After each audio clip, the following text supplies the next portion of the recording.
Does PSC cause fatigue? The short answer, yes. PSC causes fatigue. However, if I leave it there, then I have told you absolutely bugger all that is useful. Because the the fatigue that comes with PSC is not the same as being tired after, like a long day. It's not the fatigue that you can fix with an early night or a strong coffee. And I do love a strong coffee. And it doesn't follow normal rules. And until you understand what's really happening and why it arrives, like when it does, and why it's so unpredictable, and yeah, until you kind of understand that, you'll never really be able to kind of work with it rather than against it. And that's kind of what today's episode is going to be about. And I have done a previous episode on PSC fatigue. So if today's episode doesn't land with you as much as I'd hope it would, maybe check out the other fatigue episode, as maybe that one might be more useful. But nevertheless, I still plan on delivering today's episode. So we've kind of briefly covered over the last few, around exercise. Is it safe? Should we train with PSC? And the answer, absolutely yes. And we also recently covered the mental battle with PSC. So today we're kind of moving on to one of the other pillars within PSCFIT. So we've got movement, mindset, and management. And kind of today's fits under that bracket of management.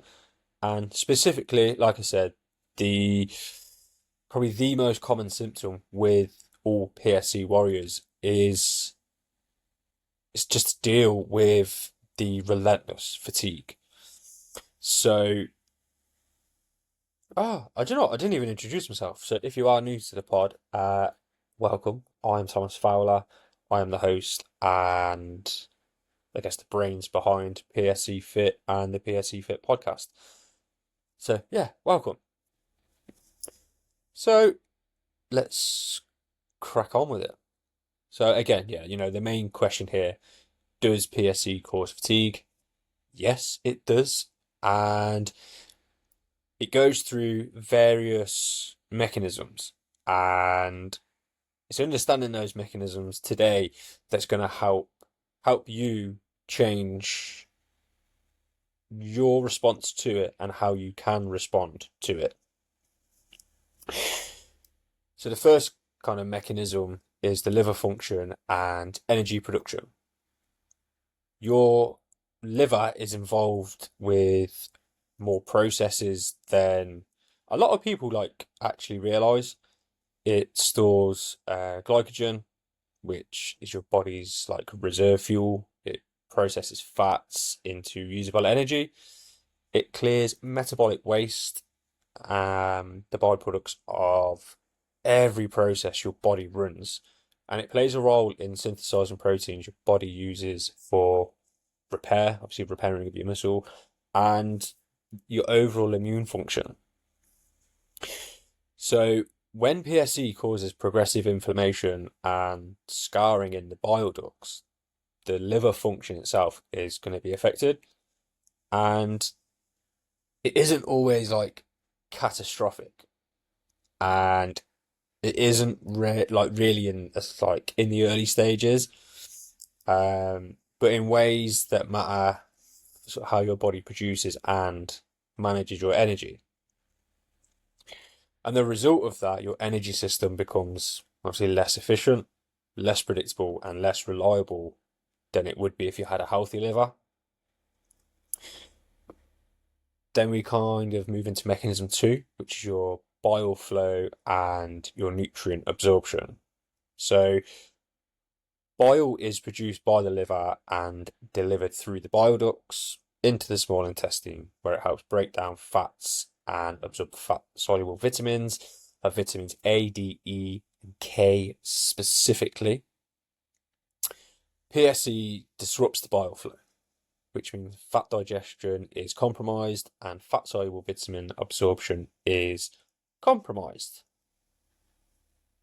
Therefore, it's going to have an impact on the energy. And one of the vitamins, and especially those really like in the, I'll say the Western world, so in the UK, one of the things we're really deficient in general is vitamin D. And when you have PSC, your vitamin D is depleted that little bit more.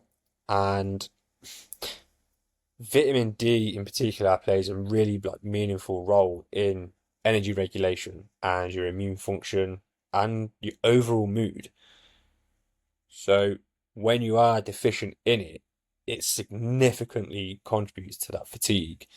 And it ain't fucking great, is it? So that was number 2. Mechanism 3 is systemic inflammation.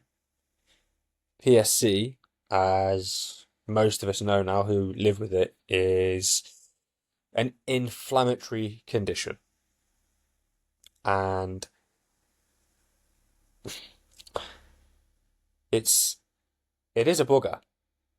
And the systemic inflammation, the inflammation is kind of just running in the background, and it impacts like your whole system, which in effect will consume a lot of your energy. Not in a way that you would like feel it directly. Like if you were to be punched in the nose, you'd feel that directly. And it's just like, it's like a dripping tap, or like just a little drip on top of a rock. It's just there, it's constant, tipping away, tip tap, and then eventually it erodes the rock and it breaks. And that's kind of similar as to how this inflammation is pitter-patting away in the background, and it's just constantly hitting you time and time again. And because of that, obviously your energy is going to be impacted. And obviously with that as well, whilst all of that's happening, is your body's getting more and more stressed, and in turn, when we're stressed, we typically don't eat great, we won't sleep great, we take on less fluids, and then that again, that cycle creates further fatigue. And then another mechanism, number 4, is sleep disruption. And pretty much every single person that I work with, talk with, and just generally have been in and around the company of that live with PSC, all experience. Sorry, the dog's going crazy. Hey, stop it. It's hay fever season and she's very itchy, so apologies. And I probably should have said, I've got a lot of fans going on in the background. Hopefully that doesn't disrupt the audio. So what was I saying? Yeah, sleep disruption. And the big issue when it comes to sleep with people with PSC is the itching. And the itching itself is a symptom caused by bile salts accumulating in the bloodstream, and obviously bile flow is impaired. So because of that, obviously there is the onset of the itching, thus preventing you from sleeping.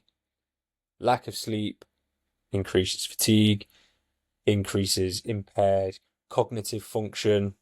You will be more emotional, so your emotional resilience will be significantly lower. That will also have an impact on your physical capacity, so you may not be able to maybe go to the gym, go for a run, go for a walk, play with the kids, however that looks for you as an individual. But it is going to make an impact, unfortunately. And the thing is, like, with the PSC fatigue, it can be really unpredictable at times, and that's kind of because it has those multiple causes, and they don't all move together. If they all kind of worked in tandem, I guess, then you could really like isolate it and pinpoint it and say, this is why I'm fatigued. This is why I feel like crap. You know, your liver function, the bile flow, inflammation, sleep, nutrient absorption. All of those are variables, and all of them are going to fluctuate, and none of them really give you like I said, the advanced warning because they are also sort of sporadic, and you will have 100% felt it. I felt it.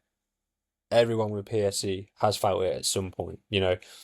Monday morning you wake up, you're feeling good, you're feeling on top of the world, you're feeling tip top. And then Tuesday you wake up and it feels like you've been through 15 rounds with Mike Tyson, like you've been hit by a bus. It can be really random, but doesn't always have to be really random. I know that's really contradictory, but there are obviously things that can be put in place, and it's understanding your own body and being able to take that step back and sort of zoom out so you can move forward, and kind of putting all of that together. And obviously PSCFIT, I really think obviously a huge advocate of the fitness side of it. So what does all of this mean kind of in terms of training? And really it's understanding that your PSC fatigue changes, and how you make your training decisions. And again, I touched on this previously, that normal fitness logic sort of says if you're tired, you push through. Hard work is supposed to feel hard, but PSC logic, it's different because you are genuinely fatigued, and if you push through, that doesn't build fitness. It just adds to a load that your body's already struggling to manage. So why would you push yourself into effectively a further deficit? Why would you beat yourself up even more? And the decision about whether or not to train when you're fatigued with like PSC isn't about willpower whatsoever. It's about actually correctly reading your body, reading your symptoms. And that's why, I really implore? What's the word? I'm a massive advocate for people using the PSCFIT traffic light system because that in itself will allow you to take back control, take back responsibility of how your body is feeling in that moment and how you can move forward. The link for that, with all of the links and resources, will be sort of down below, like in the show notes. And I really want to get the point across that if you are fatigued and you can't go for a green day session, go for an amber day or just go for a walk. It isn't about willpower. It isn't about being the sort of top dog and all that other bollocks that you see and hear in the fitness culture, because that isn't the case with PSC. And again, it's helping you and asking you to take that self-reflection and not beat yourself up, because there are going to be days where you're going to be feeling on top of the world. There's going to be days when you feel like shit. And it's those days where you feel like shit, you aren't pushing yourself too far. So I feel like I went off on a little bit of a tangent now, a little bit of a rant. But kind of the key takeaway to this whole episode today is just remembering that PSC fatigue is real. It's physiological. I think that's the right word. You know, it's not you failing as an individual. It's not a character failing. You know, it's a specific biological cause or causes, and that in itself, you know, helps explain why your body's doing what it does. And knowing that, you know, doesn't fix it, but it does replace self-blame. And again, it empowers you to step back, take snap, and be able to move forward. So if this explains something you've been living with, you couldn't like fully articulate or didn't understand, then please sort of share it with someone else who might need to understand it and understand PSC fatigue that little bit better. And whether that's with another PSC warrior or someone in your life who quite doesn't understand it, please share it with them. In next week's episode, we're going to go back kind of onto the movement element. So yeah, more about sort of exercise in and around life with PSC. At the time of recording, I have very, very limited availability for anyone who would like to get some one-to-one coaching from me. If you do, I would love to be able to work with you. The sort of information on my 12-week coaching program, it's literally just called PSCFIT, is again down in the show notes with all the other links and resources. So yeah, it's been a pleasure to waffle on at you today. And same as every week, please subscribe, share, all of that good stuff that you do for the likes of Stephen Bartlett. Please do it for me because it genuinely helps my account significantly. So yeah, until next week, peace.